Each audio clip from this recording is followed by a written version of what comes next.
Shahjahanabad collective foundation के सौजन्य से राष्ट्रीय एकता पर विचार गोष्ठी का आयोजन हुआ, जिसमें मुख्य अतिथि आम आदमी पार्टी से एमपी संजय सिंह और एमसीडी के डिप्टी मेयर आले इकबाल, सीताराम बाजार वार्ड की काउंसिलर राफिया माहिर मौजूद थे। प्रोग्राम में पुरानी दिल्ली के कल्चर और संस्कृति पर चर्चा हुआ। प्रोग्राम के कन्वीनर शिवा अरशद ने कहा, आज के प्रोग्राम का मकसद पुरानी दिल्ली के इतिहास पर चर्चा करना और दिल्ली की खोई हुई संस्कृति को उजागर करना।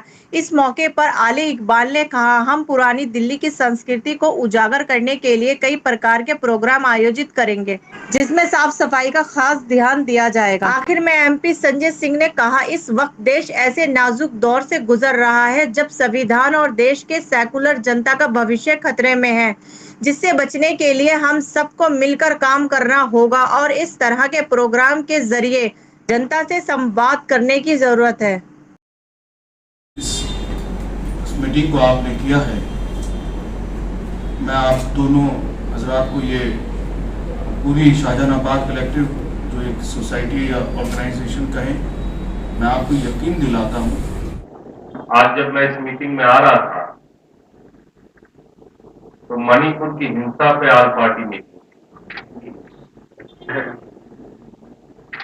मंत्री जी 50 दिन के बाद जाके उन्होंने मीटिंग बुलाई।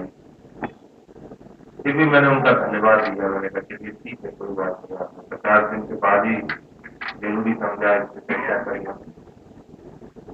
हजारों घर वहां जलाए जा चुके हैं, लाखों लोग बेघर हैं और सैकड़ों लोगों की जान जा रही है। बहुत सारे मासूम बच्चे हैं जो अनाथ हो गए। तो मैंने कहा कि ये स्थिति देश के सीमावर्ती राज्य में हो गई।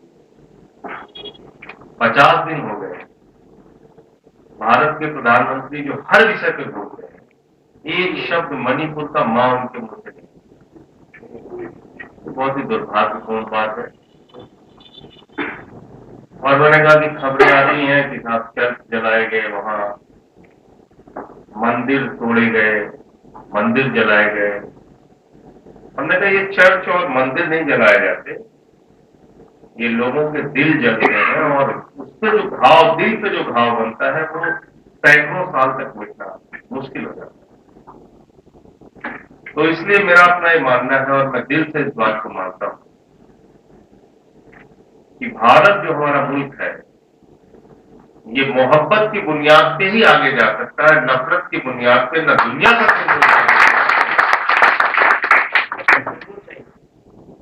और हमारी खूबसूरती क्या है? अगर आप पाकिस्तान के बारे में बात करेंगे, वो कहेंगे हम मुस्लिम राष्ट्र हैं। आप नेपाल के बारे में बात करेंगे, वो कहेंगे हम एक बार हिंदू राष्ट्र बने, फिर अब हिंदू राष्ट्र नहीं है। किसी और देश के बारे में बात करेंगे तो वो कहेंगे कि साहब हम ईसाई राष्ट्र हैं। कहीं और अपने अपने धर्म के हिसाब से उन्होंने राष्ट्र बनाया। लेकिन भारत की संस्कृति, भारत की सभ्यता, भारत की खूबसूरती क्या है? हमारी पहचान क्या है? भारत की पहचान क्या है? हम कहते हैं विविधता में एकता, भारत की विशेषता, यानी भारत की पहचान ही यहाँ की डाइवर्सिटी है, यहाँ की विविधता है। अगर यहाँ अलग अलग रंग के फूल नहीं होंगे तो भारत बन ही नहीं सकता। यहाँ हिंदू भी हैं, यहाँ मुसलमान भी हैं, यहाँ सिख भी हैं, यहाँ ईसाई भी हैं, यहाँ बौद्ध भी हैं, यहाँ जैन भी हैं, अलग अलग धर्मों के लोग हैं, अलग अलग भाषाओं के लोग हैं। एक भाषा नहीं बोली जाती भारत में। नॉर्थ में अलग भाषा बोली जाती है, साउथ में अलग भाषा बोली जाती है, नॉर्थ ईस्ट में अलग भाषा बोली जाती है, वेस्ट में अलग। तो अलग अलग भाषाओं से बना हुआ देश, अलग अलग सभ्यताओं से, संस्कृतियों से बना हुआ देश। तो अब इसमें रोज हम झगड़े कराते रहें तो इसका फायदा क्या है? मैं ये सोचना चाहिए। एक सोसाइटी के तौर पे, एक समाज के तौर पे हमें कम से कम, अगर हमें ऊपर वाले ने दिमाग दिया, या तो हम जानवर होते, दिमाग नहीं होता, कुछ सोचते समझते नहीं, चलो भाई भेड़ों की तरह जहां कूदना है कूद पड़ो, जहां लड़ना है लड़ मरो। लेकिन अगर हमें ऊपर वाले ने दिमाग दिया है, सोचने समझने की शक्ति दी है, तो कम से कम इतना तो हम सोच सकते हैं कि हम आगे कैसे बढ़ेंगे। झगड़ा करके आगे बढ़ेंगे, मारकाट करके आगे बढ़ेंगे, या मोहब्बत से, प्यार से, एक साथ रह के आगे बढ़ेंगे। इस मीटिंग में देखिए हमारे सिख भाई भी हैं, हिंदू भाई भी हैं, मुसलमान भाई भी हैं, हो सकता है क्रिश्चियन धर्म को मानने वाले लोग भी। तो भारत की जो खूबसूरती है, एक प्रोग्राम में मैं गया तो मुझसे कहने लगे कि साहब हिंदू राष्ट्र के बारे में आप क्या सोचते हैं, तो हमने कहा भारत के संविधान के बारे में आप क्या सोचते हैं। सिटी में बन गए हैं जहाँ पर चांदनी चौक चले जाइए, चाट खा लीजिए, पुरानी दिल्ली चले जाइए, कबाब खा लीजिए, ऐसा लगता है यहाँ पर इसके अलावा कुछ होता नहीं है। सोशल समझने वाले लोग नहीं हैं, और जो समाज के हालात पर गौर करें, जो पढ़ने लिखने पर काम करें, जो मुख्तलिफ शोबों के एक्सपर्ट हों, जो जिनका बड़ा योगदान है, बड़ा कंट्रीब्यूशन है हमारे समाज को बनाने में। इस बात का खास मकसद क्या है कि मसाइल पर अपनी बात की, क्या लगता है कि अगले टाइम पर भी मसाइल हल हो पाएंगे। जिस तरह से गंजान आबादी का ये इलाका है, यहाँ पर एक ही नुमाइंदे पिछले 21 सालों से राज कर रहे हैं। आज वो इलाका कंजेस्टेड होता जा रहा है, तंग गलियाँ हैं, तंग बाजार हैं, उसके बाद भी आवाम की गंजान आबादी है। जी हाँ, देखिए ये एक गरीब नवाज इलाका है। यहाँ जो भी आता है उसको रोज़गार भी मिलता है, उसको पनाह भी मिलती है, उसको कभी भूखा नहीं रहना पड़ता, उसको कभी प्यासा नहीं रहना पड़ता, उसके सर पे छत नहीं होती तो छत भी मिलती है। जिस तरह से ये दिल्ली के दिल में मौजूद है, इसके बावजूद यहाँ अभी भी आपको सारे अशिया उस रेट पर मिल जाते हैं कि आम आदमी भी गुजर बसर कर सके। ऐसे इलाके को की पुष्टपनाही करना, उसको और ज़्यादा अच्छा बनाना, ये हम सब का काम है, शहरियों का भी, सरकार का भी, म्यूनिसिपल कॉरपोरेशन का भी, और जो बड़ी सरकार ऊपर बैठी है उन सब का। हमारा ये ख्याल है कि शाहजहानाबाद का जो इलाका है, जिसको हम पुरानी दिल्ली के नाम से जानते हैं, उसके साथ कई बार ये होता है कि जो एहतमाम आप साउथ दिल्ली के लिए देखते हैं, वेस्ट दिल्ली के लिए देखते हैं, वो नहीं होते। आपको याद होगा कॉमनवेल्थ गेम्स हुए, पूरी दिल्ली सजाई गई, पुरानी दिल्ली को छोड़ दिया गया, उसके बाद भी बहुत कुछ होता है। तो यहाँ पर जो गुंजान आबादी जिसकी आप जिक्र कर रहे हैं, वो इस देश की जीडीपी में मदद करती है, इस देश की जीडीपी में उसका कंट्रीब्यूशन है, उस कंट्रीब्यूशन के लिहाज से उसको सुविधाएं मिल रही हैं। बुनियादी सहूलियत का फक़दान है यहाँ पे, यहाँ के नुमाइंदे इससे नाआशना है, ये नज़रअंदाज करते हैं यहाँ की बुनियादी मसाइल को हल करने के लिए वाजबी नाकाम साबित हो रहा है पिछले 21 साल से। सरकारों से हमारा मुतालबा ही यही है कि जो इलाका हमारी दिल्ली की पहचान है और जिसने इस यहाँ की हेरिटेज को संभाल करके रखा है, उसका एहतराम किया। यहाँ कोई भी हेरिटेज आप देखिए, चाहे वो पुरानी दिल्ली की मस्जिदें हों, चाहे जामा मस्जिद हो, चाहे गुरुद्वारा हो, चाहे मंदिर हो, चाहे गिरजाघर हो, ये सब लिविंग मॉन्यूमेंट हैं। ये डेड मॉन्यूमेंट नहीं है जहाँ सिर्फ सैलानी आते हैं, पिक्चर खिंचाते हैं, चले जाते हैं। ये आज भी अपना बुनियादी काम अंजाम दे रहे हैं जिसके लिए ये बनाए गए थे।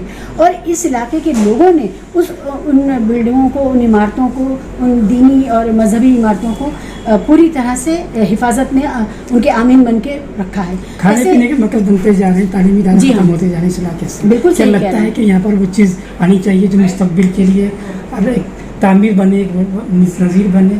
जबकि ये असम्बली, वो असम्बली के यहाँ पर देश की कई हुक्मरान, यहाँ की उसका मज़ार भी है, आज भी वो मज़ार एक अगरबत्ती से मोहताज होता है। बिल्कुल आप सही कह रहे हैं। ये काम हमारी चुनी हुई सरकारों का था कि वो हमारे असासे को, हमारे सकाफती असासे को अहमियत देती, एहतराम देती, और जो जिस चीज़ के वो मुस्तहक़ थे, जिस एहतराम के और जिस नुमाइंदगी के, तो वो नहीं हो पाया है। इसीलिए जो शहरियों के जो जमातें हैं, जो फोरम्स हैं, उनकी अहमियत है। अगर हम नहीं एकजुट होकर के सामने आएंगे तो हमें एक एक करके अपने जो मसले हैं, छोटे छोटे मसले हैं, हम उसी में उलझ के रह जाएंगे और हमें लगेगा सरकार से बस हमें इतना ही काम लेना है कि हमारी बिजली, हमारा पानी।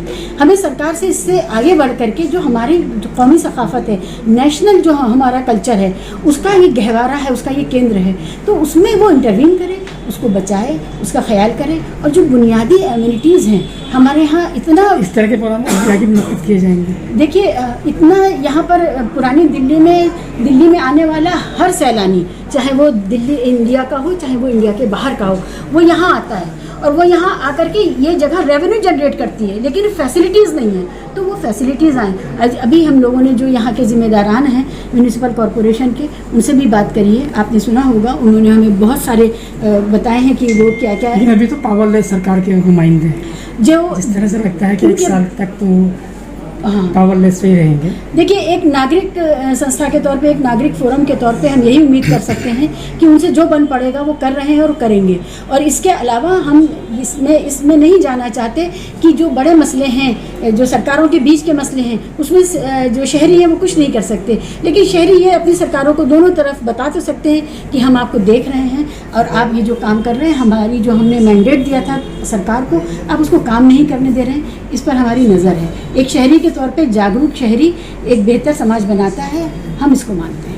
आवाम को बेदार करने के लिए क्या लगता है कि आपकी ये शुरुआत कितनी आगे तक जाएगी और क्या इसके मकासद निकल के आएंगे? देखिए, ऐसा है, उम्मीद पे दुनिया कायम है और हम सब लोग अगर ये सोचें कि हमें कोई इसके नुकसानात होंगे या फ़ायदे होंगे, उसमें ना जाके हम एज ए कॉमन सिटीज़न, हमारा जो ये प्लान है जहानाबाद कलेक्टिव जो है, ये हमारी बहुत पुरानी ऑर्गेनाइजेशन है। इसको हमने दोबारा रिवाइव किया है और ख़ाली रिवाइव करने की वजह ही यही थी कि हम ये चाहते हैं कि जो हमारे इस वक्त के जो हालात पैदा हो रहे हैं, इतने नाजुक हालात हो रहे हैं, तो उनको किस तरह से इसको काउंटर किया जाए। देखिए, आपने देखा, संजय जी को भी सुना, आले को भी सुना, माहिरा को भी सुना, आप बीजेपी से भी सुनते हैं, कांग्रेस से, सभी लोग मगर हम हैं ग्रास रूट लेवल वाले लोग। देखिए, हमारे पास कोई रिसोर्सेज तो है नहीं इतने बहुत ज़्यादा, मगर हम क्या कर सकते हैं कि अगर हम जितने लिमिटेड रिसोर्सेज के अंदर अगर इस किस्म से कोई हेल्प कर सकते हैं, कौम तक पहुँच सकते हैं, उसके लिए हमारी ये कोशिश है और ये जारी रहेगी।